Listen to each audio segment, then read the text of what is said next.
ఆయన మద్దతున్నప్పుడే 3 రోజుల ముందే యానంలో జరిగిన వాస్తవాలను ఆయన ఒక వీడియో బయటలో ఇవ్వడం జరిగింది.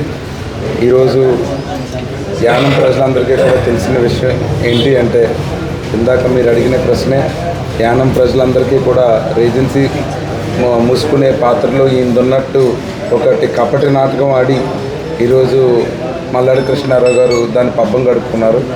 కానీ ఈ రోజుకి హర్ష్ కుమార్ గారు దానికి సమాధానం చెప్తున్నారంటే అది మాకు బాధగానే ఉంది.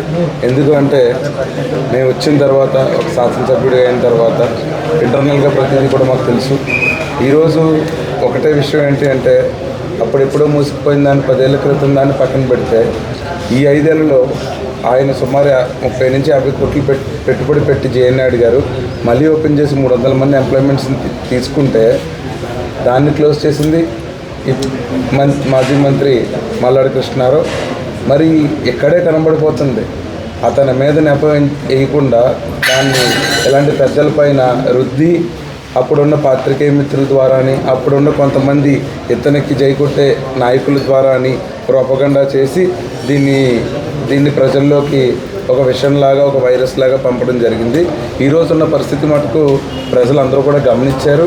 సోషల్ మీడియా పెరిగింది. ప్రతిదీ నిజమో అబద్ధం ఏంటో కూడా తేడా తెలుస్తుంది. కాబట్టి కాలం ప్రతిదానికి సమాధానం చెప్పినట్టు ఈరోజు యానం రాజకీయాల్లో ఆయనది కూడా ఒక పాత్ర ఉండడానికి కారకుడైన మల్లాడి కృష్ణారావు. ఎందుకు అంటే ఆయన్ని అభియోగించబడ్డారు. కానీ ఈరోజు యానం ప్రజలందరి తరఫున, యానంలో ప్రతి ఒక్కరి ఇండివిజువల్ తరఫున కూడా మేమందరం కూడా ఆయన్ని మాకు సపోర్ట్ చేయడం, కృతజ్ఞతలు తెలుపుకుంటున్నాం. అదేవిధంగా ఖచ్చితంగా మరి నాకు జేఎన్ఆర్ గారు కూడా గత కొంతకాలం కింద ఫోన్ చేశారు. హర్ష్ కుమార్ గారు చాలా మంచి వ్యక్తి, ఆయనకి సంబంధం లేదు కదా అశోక్ అని చెప్పి మేము మాట్లాడుకున్నప్పుడు కూడా జేఎన్ఆర్ గారు హర్ష్ కుమార్ గారి గురించి చాలా మంచి వ్యక్తి, ఆయన అన్ని రకాలుగా కూడా మనకు సపోర్ట్ చేస్తున్నారు అని చెప్పి, నేనే మీకు ఎదురుకొస్తాను, నేనే మాట్లాడతాను అని చెప్పి హర్ష్ కుమార్ గారు కూడా ఆ రోజు అప్పుడే ఒక 6 నెలల సంవత్సరం ముందు కూడా ఆయన మాట్లాడడం జరిగింది. కాబట్టి ఇందులో ఓనర్కి ఇబ్బంది లేదు, ప్రస్తుత ఎమ్మెల్యేకి ఇబ్బంది లేదు, ప్రజలకు ఇబ్బంది లేదు.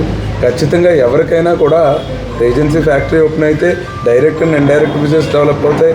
యానంలో పారిశ్రామికంగా అనేక కంపెనీలు ఇంకా వస్తాయి, కొత్త వ్యాపారాలు వస్తాయి, కొత్త మందికి అందరూ బీటెక్ ఎంటెక్లు చదివి కూలి పనికి వెళ్ళే పరిస్థితిలో ఉంది. కాబట్టి ప్రజలందరూ కూడా ఇవన్నీ గమనిస్తున్నారు.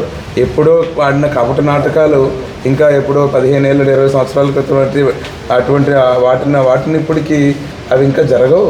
ప్రజలందరూ కూడా మళ్ళీ నెక్స్ట్ మేము గెలిచిన వెంటనే జేఎన్ఆర్ గారు, అదేవిధంగా హర్ష్ కుమార్ గారు లాంటి పెద్దలు, కాంగ్రెస్ పార్టీ పెద్దలు, ఇతర చుట్టుపక్కల పార్టీకి సంబంధం లేకుండా కూడా ప్రతి ఒక్కరిని కూడా మేము ఇన్వైట్ చేయడం జరుగుతుంది. ఎందుకంటే ఖచ్చితంగా ఈ చుట్టుపక్కల ఉన్న నాయకులు అవనివ్వండి, ఎవరైనావ్వండి, రేజెన్సీ అనేది ఒక మంచి ఇన్స్టిట్యూషన్ని, దాన్ని మనం పాడు చేసుకునే పరిస్థితి మరి మాజీ మంత్రి తీసుకొచ్చారు.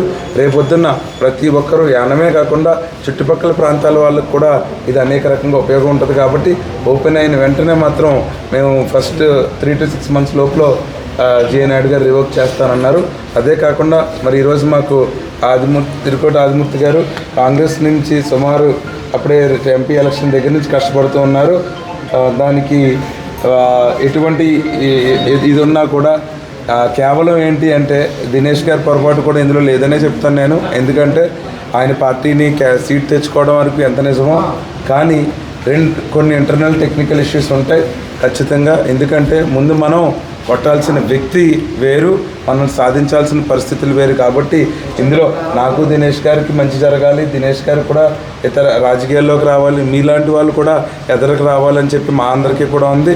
కాకపోతే మన మొదలు ఎప్పుడు మర్చిపోకూడదు. మన మొదలు ఒకటే టార్గెట్, మల్లాడి కృష్ణారావు అనే వ్యక్తి ఉన్నంత వరకు ఊరికి మంచి జరగదనే టార్గెట్. కాబట్టి మనందరం కూడా కలిసి పనిచేయాలి. ఇవాళ మీరు మా దగ్గరికి వచ్చి ఈరోజు మళ్ళీ కాంగ్రెస్ పార్టీలోకి మీరు ఇండిపెండెంట్ వేసినప్పటికీ కూడా మీకు ఏది వచ్చినా కూడా మీ పార్టీలోకి నేను వచ్చాను, ఇప్పుడు అది మన పార్టీ అయింది. కాబట్టి మీరు అందరూ ఖచ్చితంగా పనిచేసి మనల్ని విజయం వైపు తీసుకెళ్ళి మెజారిటీ పెంచుతారని మీ మాటల్లో ఉన్నారు. కాబట్టి ఖచ్చితంగా అది దినేష్ గారు అవనివ్వండి, మనం అవనండి, ఎటువంటి మనస్పర్ధలు లేకుండా కలిసి ఉండి మళ్ళీ పార్టీని ముందు స్థాయిలో తీసుకెళ్ళి ప్రజలకి మంచి చేయాలని కోరుకుంటున్నాను.